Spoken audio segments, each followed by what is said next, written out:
What's up, Nerdyverse? I'm Daddy Louie, and in this video, we are taking a look at a game called Bunny Party at Maple Valley. So stick around.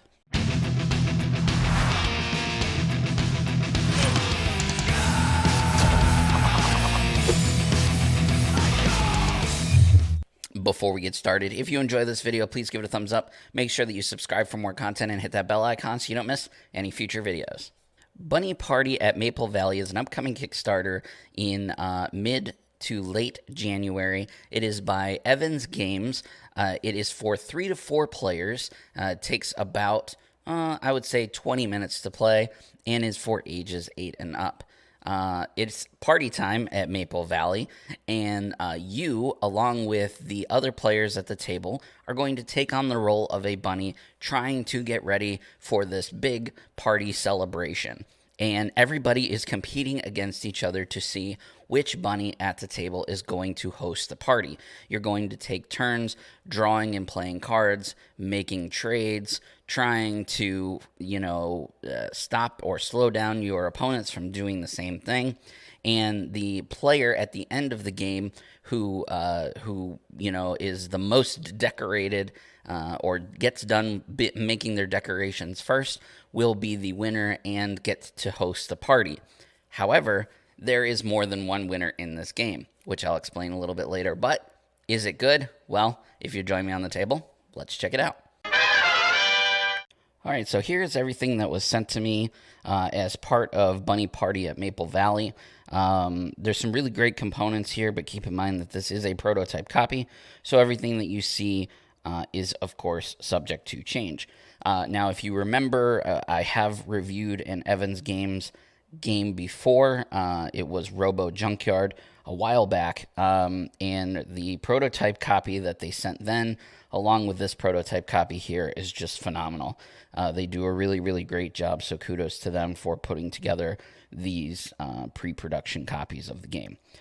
So we've got the rule book here, pretty straightforward.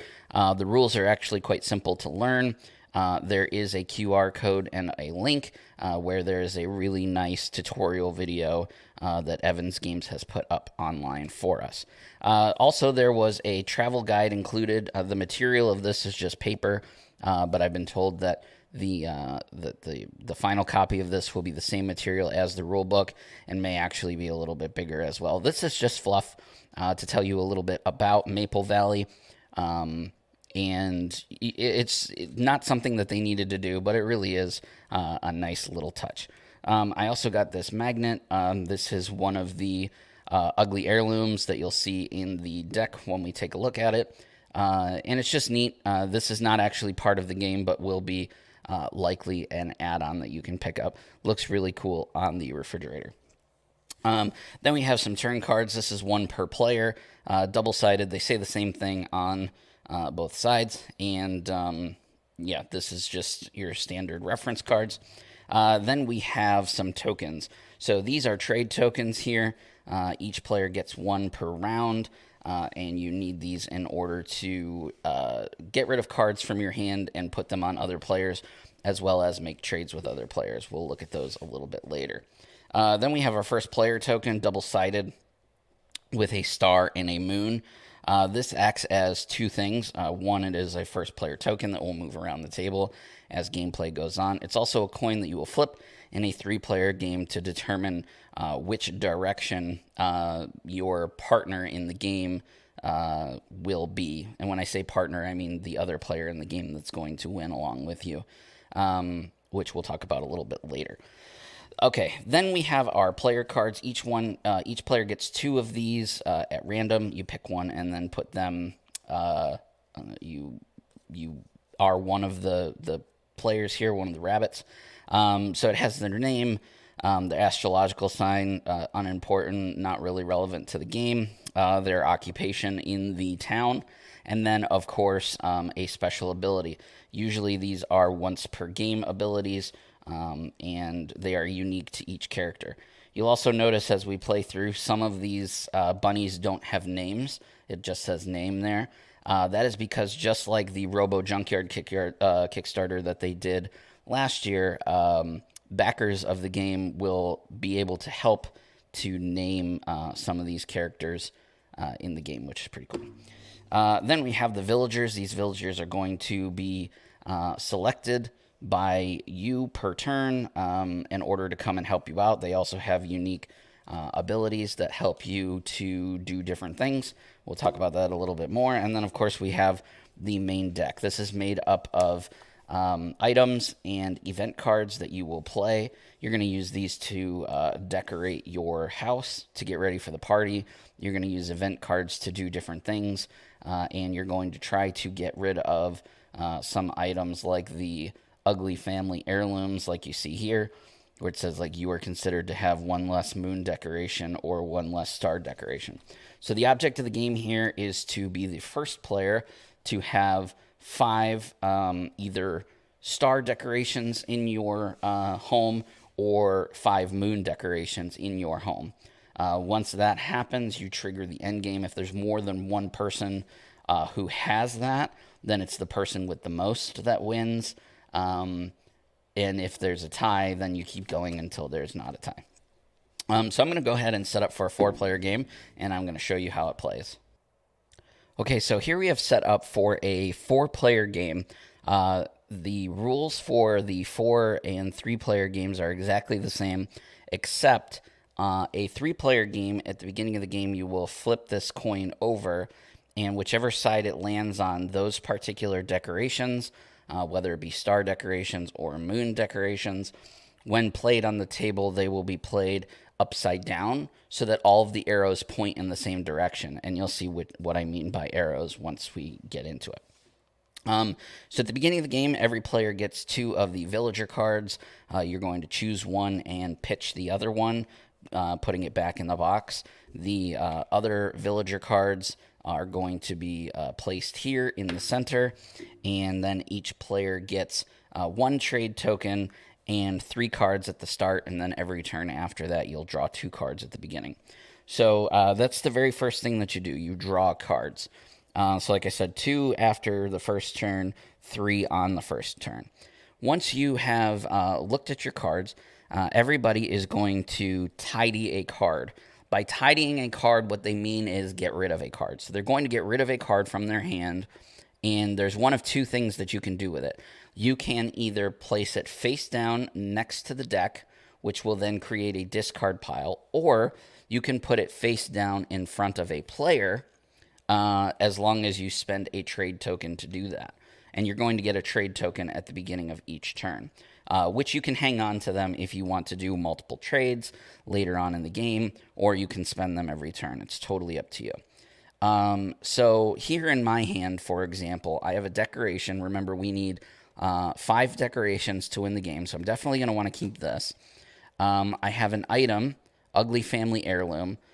This actually considers me to have 1 less moon or 1 less star, and 1 less star for the purposes of starting a party, aka winning. So I want to get rid of this for sure. And then I have a present which says when you receive the present by playing it or from another player, draw a card. So of these 3 cards, the card that I definitely want to get rid of is the Ugly Family Heirloom. Like I said, I can either discard it, or if there was somebody else at the table maybe that was close to winning and I wanted to stop them from winning, I might want to try and play this in front of them because they're going to have to pick that up and deal with it on their turn. So for the purposes of this, I want to keep this guy here. I'm going to place that as my discard, and I'm going to save these 2 cards. Everybody else is going to do the same. I'm not going to look at these. I'm just going to do it. And then once everyone has done that, if a player placed a card in front of you, you would now pick it up at this time. If they didn't, then we go to villagers visiting. So when the villagers visit, we're going to take these cards, we're going to shuffle them up, and we're going to get rid of one of them. That villager is staying home for the day. They are not going to help us. Then we're going to lay out the other villagers, and one at a time, starting with player 1 and then going clockwise, everyone is going to pick a villager to come and visit. A lot of these villagers have, as soon as the villager comes to visit you, an effect happens. Lori, for example, here, she is the gardener deer, and when this villager visits you, put a card from your hand onto the bottom of the deck. Then, if you have no cards in hand, you may draw a card. So this is another way for you to be able to get rid of a card if you wanted to. I don't, so I'm not going to choose this villager. I'm going to take Kyle instead. Kyle says, when this villager visits you, draw a card. So that's pretty decent. So I'm going to take that, and as soon as the villager comes to me, I'm going to go ahead and draw a card. Look, I got another moon decoration. I'm off to a good start. And then the other players are going to do the same. All the villagers are going to visit, and there might be one left over, depending on what other players did, and I'll get rid of that. I also have, on my character card here, I also have this ability that says once per game after choosing a after choosing a villager to visit you, you may choose a second villager. So that second villager that was sitting out there, if I wanted to, I could use my once per ability and once per game ability to do that. So, and like I said, everybody has different abilities there. So, these cards, by the way, the discarded cards, they would get shuffled up and then placed like that, because there are some things that you can do in order to take cards off of the discard pile. Now, once everybody has been visited by a villager, now we're going to play cards. So one at a time, going around the circle, we're going to play cards in front of us. So the first thing that I'm going to do is when I'm going to play this present, and that allows me to draw a card, and I got a nice star decoration, so I'm doing really well. Then the next player would go, he would play a card in front of him, say it's a decoration. Let's see here, we've got another decoration, and this is an event. So when you play an event, you do the effect, and then you discard the card. So this says choose a villager in front, or choose a villager in front of another player. The villager leaves that player and visits you. So he's going to play this, and then let's say he has Kyle come visit them, and then he gets to draw another card because of Kyle's ability there. So you can kind of see how the flow of that goes, playing cards. We're going to keep going around in circles, playing cards until no one has any cards left in their hand. So this was a big turn for me, getting the present and the two decorations. So I'm off to a pretty good start. So once everybody is done playing all of the cards from their hand, it's time for trades. So now everybody can open up discussion of trading cards that are on the table. There's two things that you have to keep in mind when making a trade. One is you always need to make a one-for-one trade. You can't trade for nothing. And two, when you make a trade, each player in that trade has to spend a trade token in order to do it. You can make multiple trades if you have multiple trade tokens, but those are the two golden rules to follow. Let's say I wanted this Scott here to give me this item. I could offer him, I will offer you a star for your moon. And we would both, if we both agreed, we would both play our trade tokens, and I would be able to then take his moon, and he would take my star. Now, he probably wouldn't do that unless he had another star already. Oh, look at that. He does. But, just keep that in mind, that players do not have to trade with you. Also, you'll notice the arrows that are on the stars and the moons. The stars point to the left. The moons point to the right. Remember, I said at the beginning, when you flip this coin in a 3-player game, let's say I landed on star, all the stars would be played upside down. That's so that the arrows point to the same direction. And that's because the player that wins, or the player that actually gets to host the party, the player to their left or right, based on where the arrow is pointing, also wins. So you can help your opponents, in this case, to achieve victory in order for you to achieve victory if you've fallen behind, because there will always be two winners at in Bunny Party at Maple Valley. So once everybody has made their trades, you can then play cards again. So in this case, how this guy was able to get a free card when he played that event earlier. There are ways for you to get cards during trades and stuff like that. For example, if I made a trade for this present, this guy would get to draw another card. So he would have a card in hand, and the point is to not have any cards in hand. So after the trade phase, you do get one more chance to play cards. Again, same rules, starting with first player going around until no one has any cards in their hand. Then you do a check to see if we are ready to start the party. So we would check each player. Does anybody have 5 of one decoration type? I have 3. This guy has 2. These 2 have none. So, this guy has 1. So we are not ready to start the party. So we would start with the villagers would go home. So all the villagers go back to their house, and then we start the round. We start over again with a new round by drawing 2 cards per player, 1, 2, and then getting another trade token. Then I would pass the first player to the left, and we would start again. And you do that round and round in a circle until there is one player at the table who has 5 of one decoration type, at least 5 of one decoration type. Then you check if any other players have at least 5. If they do, the player that has the most is the winner. If it's a tie, you keep going. So let's say I had 5 here.